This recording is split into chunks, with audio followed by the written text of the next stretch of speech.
장부터 24장까지 10계명에 대해서 얘기하고 있는데 우리 어제 19장 1절부터 19장을 같이 생각했습니다. 오늘은 20장 1절부터 19절까지는 10계명에 대한 내용 중에서 헌법과 헌장에 대해서 나와 있습니다. 하나님께서 직접 말씀하시고 쓰신 것 이야기하고 20장 20절부터 23절까지 보시면 율례에 대한 내용과 시행 규칙에 대해 나와 있고 10계명을 풀어서 설명해 나가는 내용입니다. 율법에 대한 설명이 끝나는 24장 3절 모세가 와서 여호와의 모든 말씀과 그 율례를 10계명과 율례에 대한 이야기를 하는데 20장 1절부터 19절까지는 도덕법입니다. 이 땅을 살아가는데 사람들이 어떠한 도덕을 가져야 되는가를 이야기하고 있다면 20장 20절부터 26절까지는 의식법입니다. 종교의식을 어떻게 진행해 나갈 것이고 구체적으로 얘기하면 제사를 어떻게 지낼 것인가, 그리고 그 이후에 21장부터 23장까지는 시민법에 대해 나와 있습니다. 우리나라 민사법과 비슷한 것입니다. 사회정의를 이렇게 실현하고 부분적인 형법의 예를 담고 있습니다. 오늘은 21장 1절부터 12절까지만 읽으십시다. 21장 1절부터 11절까지입니다.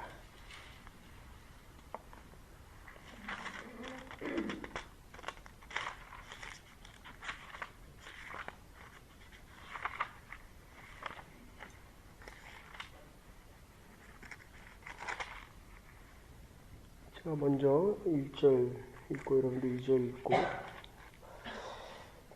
내가 백성 앞에 세운 율례는 이러하니라. 네가 이들이 종을 사면 그가 이는 동안만 섬길 것이요 대체 시련에는 값없이나 자유할 것이며 그가 단신으로 왔으며 단신으로 나갈 것이요 장가 들었으면 그 아내도 그와 함께 나가려니와 남편이 위대한 아내를 손으로 그 아내가 자녀가 낳았으며 그 아내와 그 자식들은 성전에서 속할 것이요 그녀는 진주로 나갈 것이오되 종이 진정으로 말하기를 내가 상전과 내 처지를 사랑하니 나가서 자유하지 않겠노라 하면 상전이 그를 데리고 천장에로 갈 것이요 또 그를 문이나 거주 앞으로 데리고 가서 그것에다가 송곳으로 이를 뚫을 것이라 그가 영원히 그 성전을 섬기리라.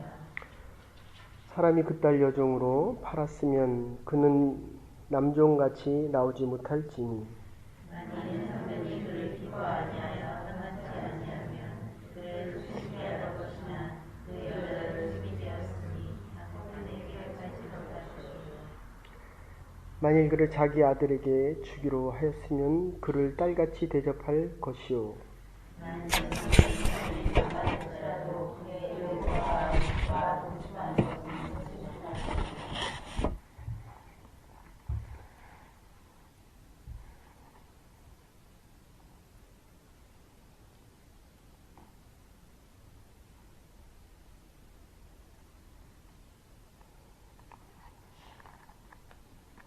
구절입니까? 지금 여러분들이 몇 절 읽으셨어요? 11절 같이 보십시다. 이 세 가지를 시행하지 아니하면 그는 속전을 내지 않고 거저 나가게 할 것이니라. 아멘. 전부 법에 대한 이야기에서 아주 좀 딱딱한 부분들입니다. 우리가 좀 이따 전체를 이렇게 나눠드리겠습니다. 제가 어제도 한국에서 어떤 분한테 전화를 받았는데 어쩌면 그분만의 이야기가 아니고 어쩌면 우리 모두의 문제인 것 같습니다. 살다가 보면 이 하나님께서 믿음과 윤리 그리고 좀 더 나가면 이 하나님의 법을 우리를 위해서 주셨는데 살다가 보면 그 법이 우리를 억압하고 누르는 경우를 참 많이 보게 됩니다. 제가 11조 얘기는 뭐 이때까지 거의 안 하는데 어떤 분들은 이 11조 때문에 참 힘들어 합니다. 어려울수록 그로스에 대한 11조를 드릴 것이냐, 네트에 대한 것을 드릴 것이냐. 부부가 살아가는데 가정을 이룬 행복하십니까? 정말 행복한 겁니다. 너무 많은 분들이 가정의 어려움을 이야기합니다. 어떤 분들은 경제적인 어려움이 참 제가 봐도 어떻게 하면 저걸 살아나갈 수 있을까? 이게 좀 우스갯소리인데 이렇게 앞에서 보시면 우리 장로님 가정처럼 이 앞뒤로 앉기도 하고 이렇게 멀리 벌어져. 어떤 때는 이렇게 좀 의아해야 한다. 저분은 이렇게 같이 되게 가까이 앉으셨다. 이게 참 이상합니다. 여러분들이 이렇게 앞에서 나와서 보시면 뭐 혼자 앉기도 하고 이 사이만큼 이렇게 어쨌든 하나님께서 이 법의 의미는 하나님께서 우리를 위해서 주신 것입니다. 그냥 이거 하나만 기억해도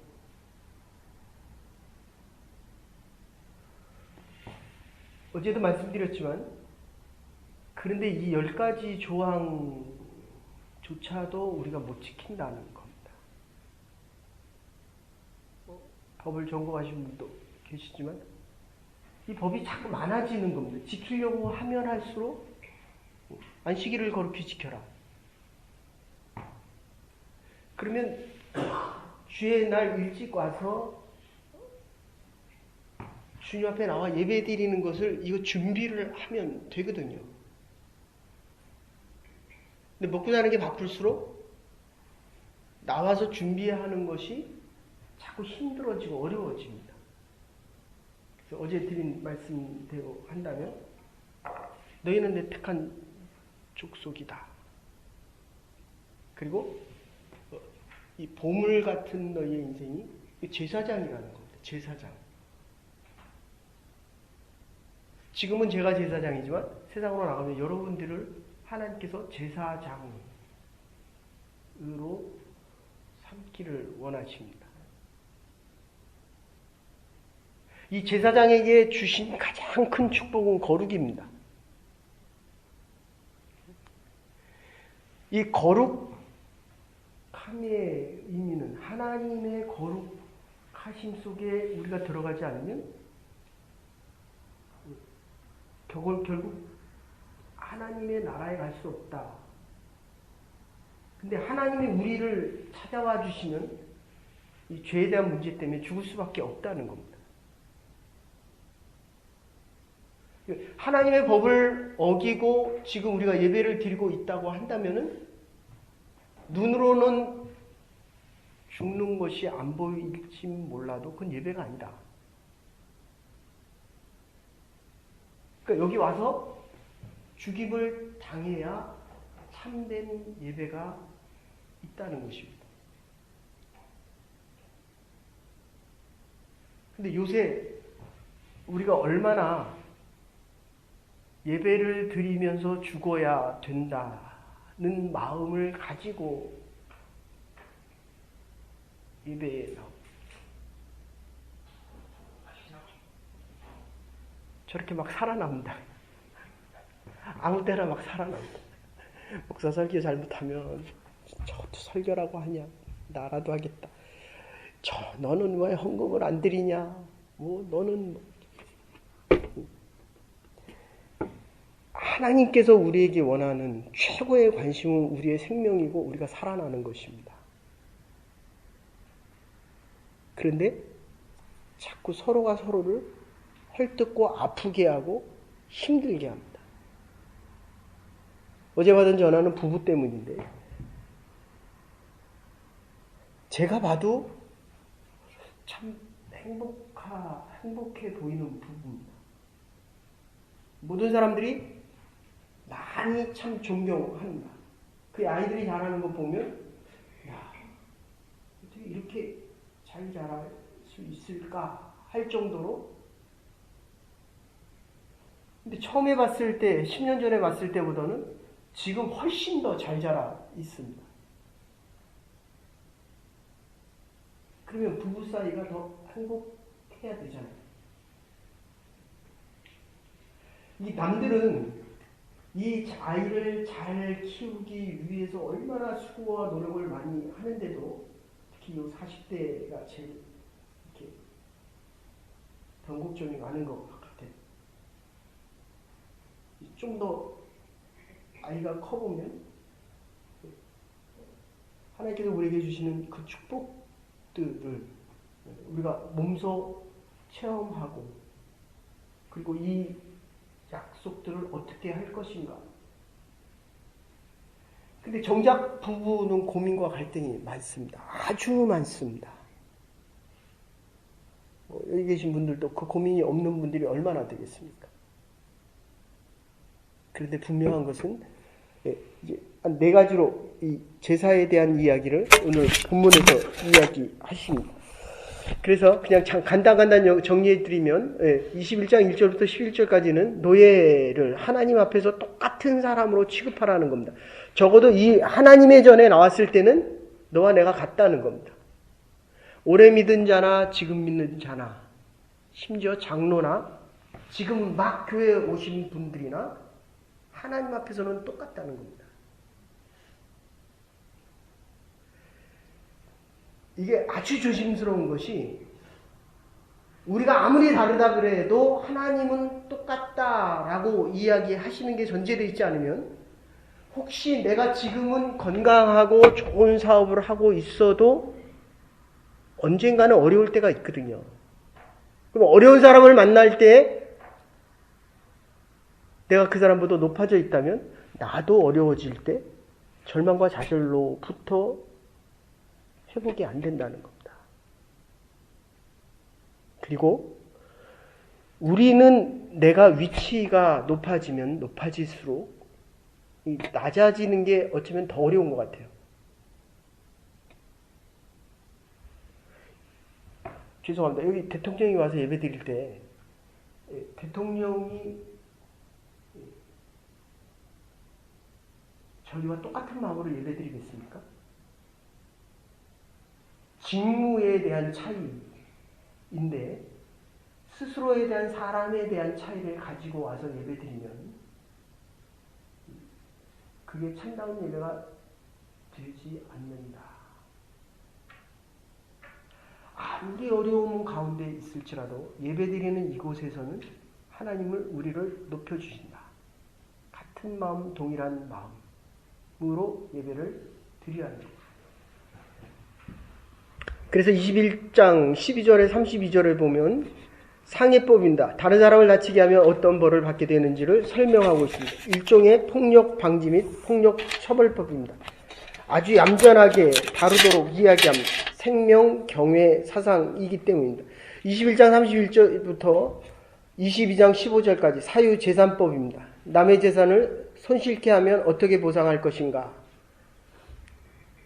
그 당시에도 이 기독교는 재산권을 인정하고 있습니다. 공산주의와 다릅니다. 자발적으로 자기 재산을 나누는 것을 기뻐하라는 것입니다. 22장 16절에 31절에는 성도덕과 약자 보호법이 있습니다.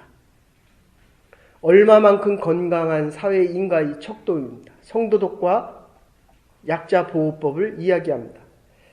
23장 1절부터 9절까지는 재판법입니다. 어떤 경우에 송사하고 어떤 경우에 송사를 하지 말아야 하는 사회정의와 공평을 이야기합니다. 23장 10절에서 13절까지는 안식년법입니다. 인간에게는 반드시 쉼이 있어야 된다는 것입니다. 오늘 얘기로 하면 주의 날에는 반드시 주의 전에서 쉼이 있어야 한다는 것입니다. 우리가 아는 대로 10계명은 위로 4계명은 하나님을 위한 것이고 밑에 6계명은 사람을 위한 것이라고 한다면 만약에 하나님이 이 십계명을 복잡한 인간이 만들었다고 한다면 십계명은 10가지가 아니라 수백 가지가 되었을 것입니다. 그래서 618가지까지 됩니다. 하나님의 마음은 아주 간단합니다. 하나님 앞에 예배 드리고 너희들을 서로 사랑해라. 한마디로 요약하면 하나님의 사랑을 가지고 살아가라는 것입니다. 십계명의 4가지 특징을 보시면 첫째가 하나님과의 바른 관계입니다. 하나님과의 바른 관계 없이는 사람과의 관계가 바르지 않기 때문입니다. 그래서 제가 어제 받은 전화의 그 마지막 결론은 그거였습니다. 상당히 오래 통화했는데 당신이 용서할 수 없는 그 모든 것, 제가 봐도 참 용서가 안 되는 것들입니다.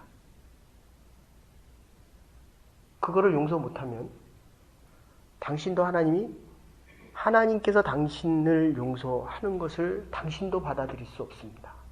그거 맞는 얘기잖아요. 다른 사람이 보기에는 정말 믿음이 좋고 아이가 잘 크고 이렇게 행복할 수 있겠냐라고 본다는 거예요.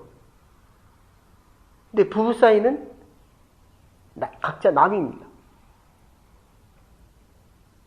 심지어는 말 정도도 썩지를 않으려고 합니다.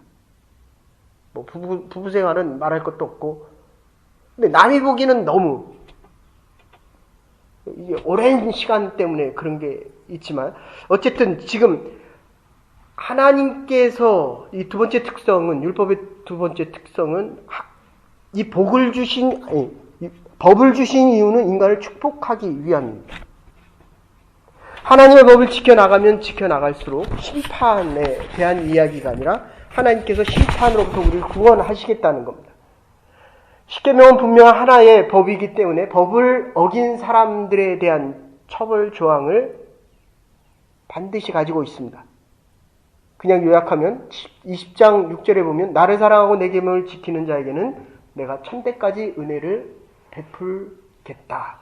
신명기 4장에서 6장 보시면 십계명을 해석하는 자인데 축복을 분명히 얘기하고 계십니다. 신명기 4장 40절에 하나님 여호와께서 내게 주시는 땅에서 한없이 오래 살리라. 이러한 축복을 받기 위해 그리고 누리기 위해서는 계명을 반드시 지키라는 것입니다. 신명기 6장 24절에 여호와께서 우리에게 이 모든 규례를 지키라 명하셨으니 이는 우리 하나님 여호와를 경외하며 항상 복을 누리기 위함이니라고 말씀하십니다.